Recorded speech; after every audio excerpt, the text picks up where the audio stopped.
আপনাদের সবাইকে অনেক অনেক সত্যি আমাদের কৃতজ্ঞতা যে আপনারা এসেছেন আমাদের সঙ্গে কথা বলতেন, কারণ আমরা কতগুলো জিনিস আপনাদের সঙ্গে সামনে তুলে ধরতে চাই। প্রথমত আপনারা সবাই হয়তো জানেন যে জুলাই মাসের শেষে আমাদের এক সদস্যের শুটিংকে কেন্দ্র করে একটি সমস্যার সৃষ্টি হয়। সেই সদস্যের শুটিংয়ে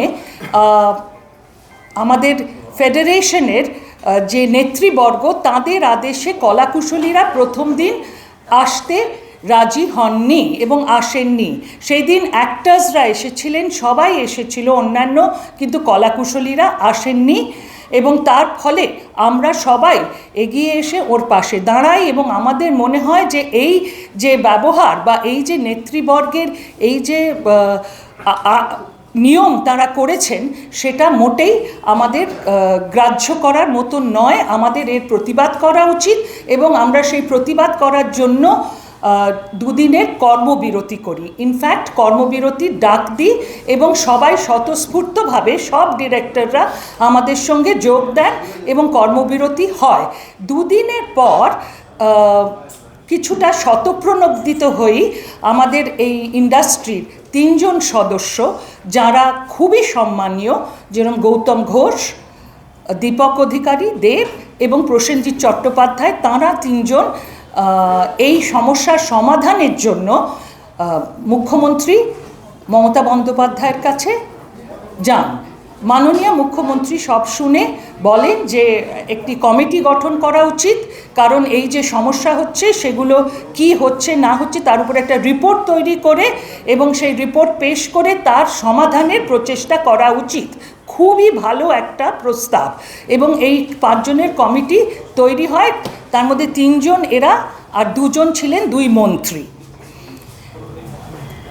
এই কথাটা শুনে আমরা সেই সময় আমাদের কর্মবিরতি তুলে নিই এবং আমরা বিশ্বাস করি যে 3 মাসের মধ্যে অবশ্যই এই যে কমিটি তারা আলোচনা পর্যালোচনা করে আমাদের একটা রিপোর্ট দেবে এবং আমাদের সমাধান সূত্র কিছুটা এই সমস্যার খুঁজে দেবেন। অথবা এবং কথা হয়েছিল যে এই 3 মাসের মধ্যে তারা বিভিন্ন কলাকুশলী বলুন বা ডিরেক্টরস বলুন, প্রযোজক বলুন, সবার সঙ্গে কথা বলে তাঁরা রিপোর্টটা তৈরি করবেন। তো এটা হয়েছিল জুলাই মাসের একদম শেষে। 3 মাস মানে অগস্ট, সেপ্টেম্বর, অক্টোবর।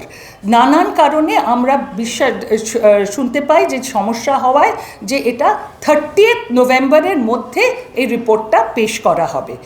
এরপর আমরা অগস্ট মাসে এই রিপোর্টটার কি অবস্থান হয়েছে এই কমিটির তার জন্য একটা চিঠি পাঠাই এই 5 জন সদস্যকেই। তার কোনো উত্তর পাইনি, কিন্তু গৌতমবাবু আমাদের বলেছিলেন যে এখনও কমিটি গঠন হয়নি, এখন একটু সমস্যা চলছে, কমিটি গঠন হলেই, নোটিফিকেশন হলেই আমরা কাজ শুরু করব। অগস্ট মাস চলে যাবার পর সেপ্টেম্বর মাসে আবার আমরা একটা রিমাইন্ডার পাঠাই ডিএইআই থেকে, কারণ গরজটা আমাদেরই বেশি।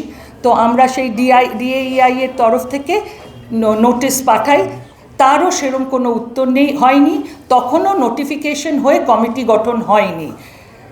অক্টোবর মাসের 8 তারিখে আমরা যখন আবার চিঠি পাঠাই তখন প্রসেনজিৎ চট্টোপাধ্যায় আমাদের বলেন যে গৌতমবাবু এবং দেব অধিকারী এদের 2 জনকে জানানোর কথা।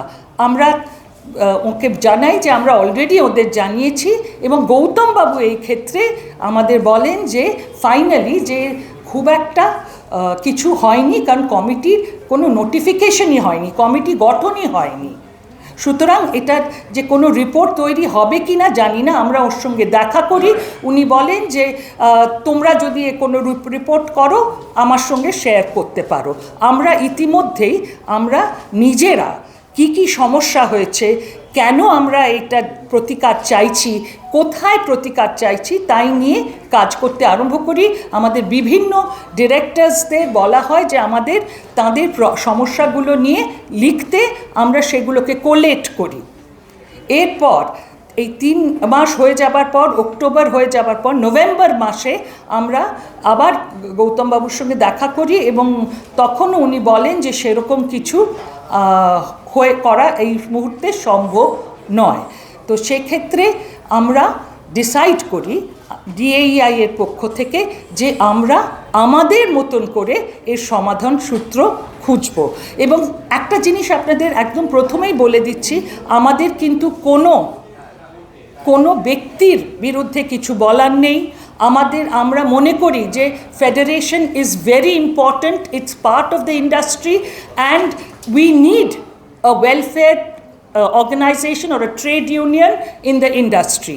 কিন্তু ফেডারেশনের যে ধরনের বেআইনি বা আইন বহির্ভূত যে কার্যকলাপ যেগুলো তারা আমাদের উপরে আরোপ করছেন হঠাৎ করে, সেটা বিস্তারিতভাবে অন্যরা জানাবেন, সেটার বিরুদ্ধে আমাদের লড়াই।